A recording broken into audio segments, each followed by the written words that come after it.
Hey guys, so in today's video I'm quickly going to show you how to add your link for Amazon Associates products to your YouTube channel. So let's get started. Go and find a product on Amazon. After you have done that, just simply get the link by text, copy it, you can close that and go to YouTube. So now when we are here, click on your icon and go to YouTube Studio.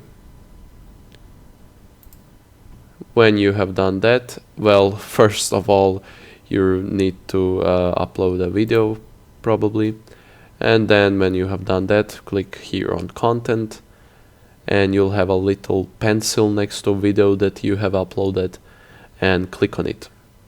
After you have clicked on it, just add the link to your description of the video and you can freely post it and the link will be there. Anyhow guys, I hope this video helped you. If you did, leave a like. If you have any questions, feel free to ask, and if you want more content just like this, subscribe. Anyhow guys, have a nice day.